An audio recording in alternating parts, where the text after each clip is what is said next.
Oke, kita masuk ke yang pertama, ke glikolisis. Sesuai namanya, dia secara harfiah artinya adalah pemecahan gula ya. Dia ini intinya adalah memecah glukosa menjadi senyawa yang lebih sederhana dan juga akan merilis energi karena sifatnya dia katabolik. Berarti dia akan merilis energi dalam proses glikolisis. Glukosanya dipecah jadi apa? Glukosa ini dia akan dipecah menjadi hasil akhir yang kita sebut dengan pirufat. Oh ya, glukosa itu kan rumus kimianya adalah C6H12O6. Ada 6 atom C di dalamnya. Nah, dari proses glikolisis ini dia akan dipecah menjadi pirufat. Pirufat itu hidrokarbon yang punya 3 atom C. Berarti dari satu glukosa dia akan menghasilkan 2 pirufat. Selain menghasilkan 2 pirufat sebagai end product, dia juga akan merilis energi berupa ATP dan juga berupa NADH. Nah, di sini kita udah ketemu ya. ATP yang bisa langsung digunakan, kemudian ada NADH yang nanti akan dikonversi terlebih dahulu. Nah, setelah dari glikolisis itu, glikolisis ini masih terjadi di luar organel ya, masih di sitosol. Dia kemudian akan dimasukkan ke dalam mitokondria. Di mitokondria inilah kemudian pirufat, tadi end produknya adalah pirufat ya, kalau dari glikolisis. Pirufat ini kemudian dimasukkan ke dalam mitokondria melalui protein transport, karena Oh iya akan kan melewati barusan. membran mitokondria ya. Dia akan melewati suatu membran sehingga perlu pembawa. Nah, disinilah nanti juga akan berubah lagi menjadi end produknya adalah yang kita sebut dengan asetil koenzim A. Asetil koenzim A ini punya 2 atom karbon. Loh, satu atom karbonnya kemana? Satu atom karbonnya ini akan dirilis menjadi karbon dioksida, CO2. Kemudian dia juga akan merilis energi berupa NADH. Jadi dari siklus ini, dari siklus asetil koenzim A, tahap asetil koenzim A ini, dia end produknya adalah berupa asetil koenzim A, kemudian ada karbon dioksida dan juga ada NADH. Asetil koenzim A ini kemudian akan masuk ke siklus selanjutnya, yaitu siklus Krebs. Dia benar-benar siklus ya, karena dia nggak akan berhenti kalau misalkan sepanjang substratnya itu ada ya si asetil koenzim A ini ya, kalau dia selalu ada siklus Krebs tidak akan pernah berhenti gitu. Nah, siklus Krebs ini kalau ini nanti kita akan lebih bahas di slide selanjutnya ya, tapi di sini ada overview. Dia akan merilis karbon dioksida, merilis NADH, rilis ATP dan juga FADH. Nah, berarti ada 3 mode energi ya yang dihasilkan di sini. Ada ATP, ada NADH, ada FADH. Kemudian dia juga akan mengeluarkan karbon dioksida, sama seperti proses oksidasi pirufat tadi.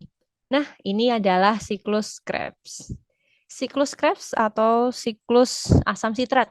Dia sifatnya, kalau dari beberapa, mungkin ada beberapa textbook yang bilang, dia sebetulnya adalah siklus yang sifatnya amfibolik. Jadi dia bukan siklus yang murni katabolik ya, walaupun dia memang jalurnya adalah jalur katabolisme ya, katabolisme di respirasi seluler, tapi sebetulnya dia adalah jalur yang amfibolik. Amfibolik itu adalah jalur perantara atau jalur transisi antara fase katabolik dan anabolik. Jadi di jalur tersebut kedua hal tersebut itu berjalan secara bersamaan. Ada bisa terjadi katabolik, bisa terjadi anabolik. Nah, kalau jalur kataboliknya ini itu tentu saja yang sedang kita bahas ya. Ada katabolisme dari karbohidrat, kemudian nanti lipid, protein itu semuanya kalau menghasilkan energi, kalau mau menghasilkan ATP, itu melewati jalur katabolisme dari siklus Krebs. Kemudian kalau untuk jalur anaboliknya, jalur biosintesis ya. Tadi kan kalau katabolik itu degradasi, kalau anabolik adalah biosintesis. Di sini yang terjadi itu adalah transaminasi yang pertama. Transaminasi adalah proses sintesis asam amino non esensial. Nanti kita akan bahas ya kenapa di sini ada kata-kata non esensial. Kalau asam amino itu kan pembentuk protein ya. Kenapa di sini ada kata-kata non esensial, nanti kita bahas di metabolisme protein. Kemudian ada proses gluconeogenesis. Nah, gluconeogenesis sesuai namanya, neogenesis, genesis pembentukan neo baru, gluko dari kata glukosa. Jadi dia adalah membentuk glukosa dari sumber bahan dasar non karbohidrat. Kemudian ada sintesis asam lemak, kolesterol, dan steroid, berarti ini adalah dari metabolisme lipid. Kemudian ada sintesis HEM. HEM ini yang kita familiar ya, dia ada di hemoglobin yang fungsinya adalah untuk mengikat oksigen pada sel darah merah. Oke, nah siklus Krebs ini kita lihat gambar yang di kiri ya. Siklus Krebs ini dia bentuknya cycle ya, karena memang akan terus berputar sepanjang substrat asetil koenzim A ada tersedia gitu di dalam mitokondria gitu. Nanti saat asetil koenzim A dia masuk, dia itu kan punya 2 atom karbon. Substrat pertama yang dia temui itu adalah oksaloasetat. Kemudian dari asetil koenzim A ditambah oksaloasetat, dia akan menjadi senyawa yang disebut dengan sitrat. Kemudian dari sitrat ini, dia akan mengubah menjadi isomernya ya, hanya mengubah bentuk senyawa kimianya aja menjadi yang disebut dengan isositrat. Nah, dari isositrat, di sini kita akan mulai merilis energi. Yang pertama dirilis adalah NADH, dan dia juga akan merilis CO2, melepas 1 atom karbon.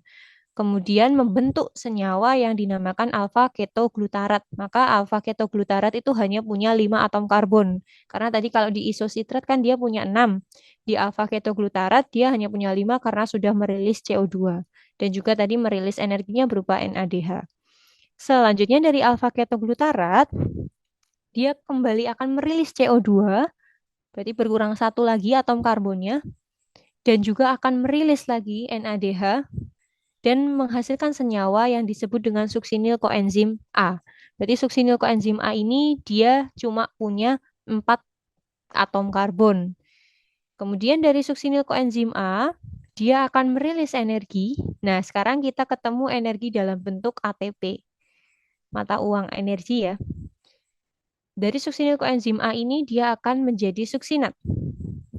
Kemudian dari suksinat akan rilis energi lagi, sekarang dalam bentuk FADH, dan berubah menjadi senyawa yang kita sebut dengan fumarat.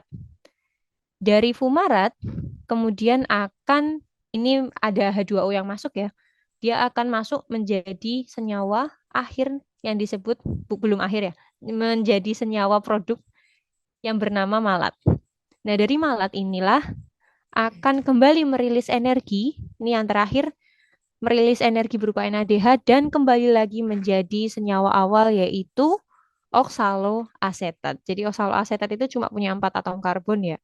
Kalau ditambah asetil koenzim A jadi 6, terus sepanjang perjalanan siklus Krebs akan merilis 2 CO2. Jadi intinya ya asetil koenzim A-nya itu sebetulnya ya terpecah akhirnya gitu, menjadi karbon dioksida tadi gitu. Tapi sepanjang pemecahannya itu energi yang dihasilkan itu cukup banyak.